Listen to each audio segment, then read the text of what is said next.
Supersize your business. Sharon Horne-Ellstrom here. I'm going to talk about one of my favorite tools and strategies to grow and build and supersize your business that I don't think probably 1% of businesses have ever heard of, much less are using. I learned this technique and strategy following a huge health event.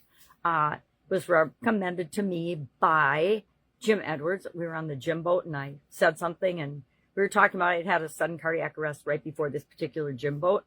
And he talked to me about Lynn Grabhorn, her book, Excuse Me, Your Life is Waiting, and that a workbook had come out. And so I ordered on the ship that book, so it was at home when I got it.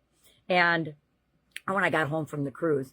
And it turns out it was one of the hardest workbook type things I've ever done, but the most powerful. It took me almost 2 years to complete the thing, which is hard to admit, because I think I'm this efficient person, but it took that long because I followed Lynn's instructions and she said, don't go on to the next exercise until you finish each one sequentially.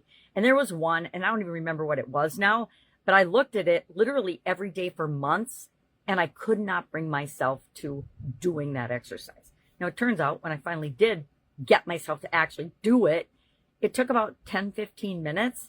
And then the rest of the workbook went really, really quickly and smoothly. But that was a block that I had that I wasn't able to get over. But that isn't what we're here to talk about today. We're here to talk about the flip switch technique for emotional, mental, spiritual, whatever kind of health or well-being you need. It can help you with that. And it is exactly like it sounds. It's us flipping a switch from a negative feeling or emotion to a positive feeling or emotion instantly. It takes us instantly from a negative vibration and energy. We've talked about energy and our emotional energy and how that impacts us to a positive one. And we do it to intentionally reprogram ourselves so that we have the ability to manage our emotions and feelings in a positive way and get better results because of it.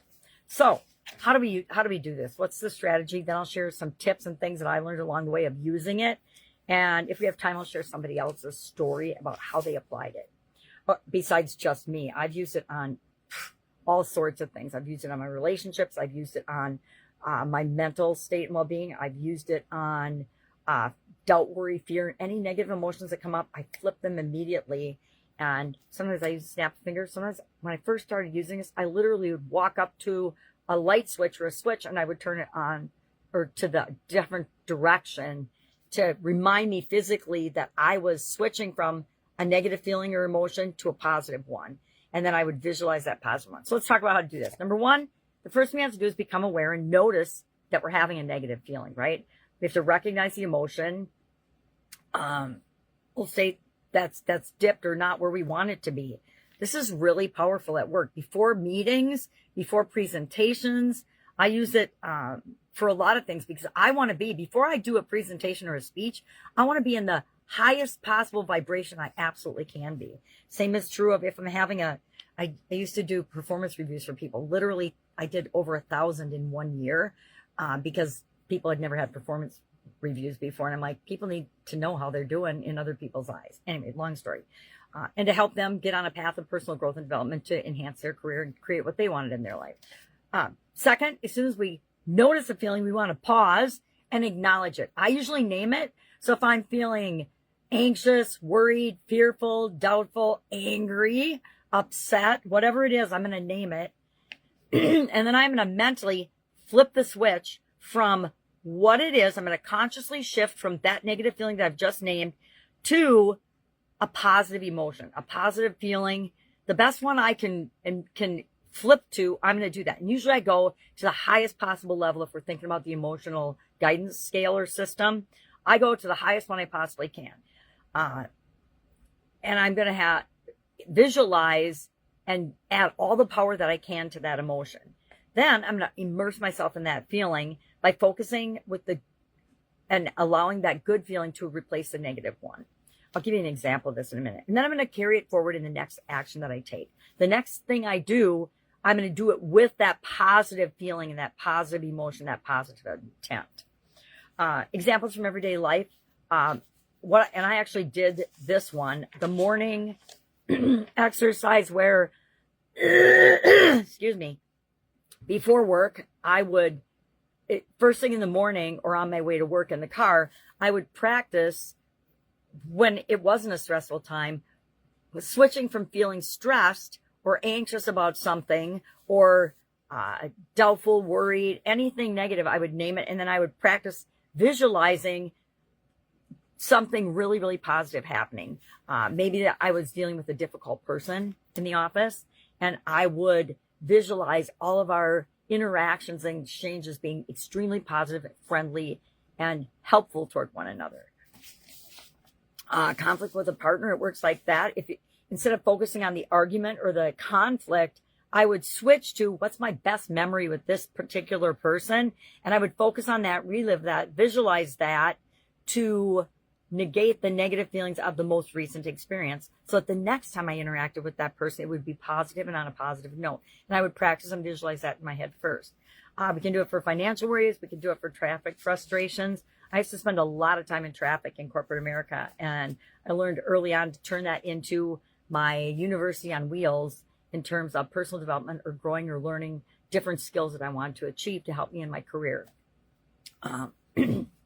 So how can this help us in our business? And what can we do to prepare ahead of time so that when stressful situations or different feelings pop up, we've got this tool at our fingertips?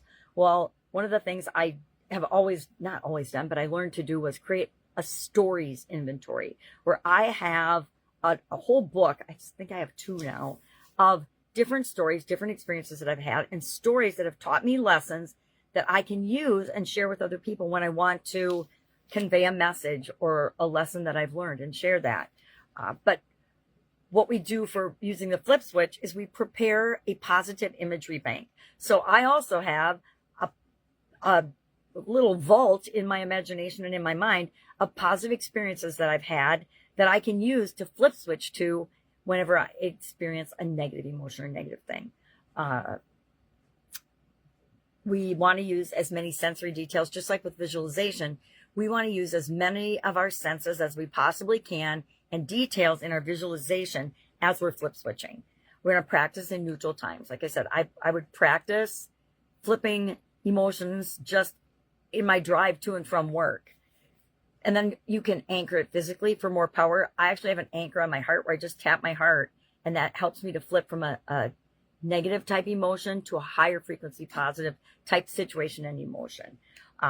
Again, I physically would go and flip a switch to walk myself through this process when I first learned about it. And then stay consistent. Practice and emotionally reprogram intentionally when you find yourself with a negative emotion that you want to neutralize. It is the most powerful way I have found to neutralize negative emotions instantly to get better results in all areas and aspects of my life, especially business, right? Where we need to have a cool head, where we need to show that we are in control of the situation and our emotions especially. It's especially important for us women for some reason. It's like a little natty bug flying my eyes, or I'm seeing spots. All right. So that's our strategy for today. I would love to know if you've ever used this technique. Again, I so appreciate Lynn Grabhorn for coming up with this and sharing it. I think she's since passed away, but I think it's so powerful. And whenever I use it, I think of Jim Edwards, which makes me smile because I love him. And that helps to reinforce the whole strategy of flip switching. All right. If you need help with this, if you want some people's stories, I can share them. I've got 5, but I go long if I share all the stories. So hit me up and ask. Otherwise, have an awesome day, and I will, of course, be with you tomorrow. Try this out and see if you can't find that it benefits you and your organization.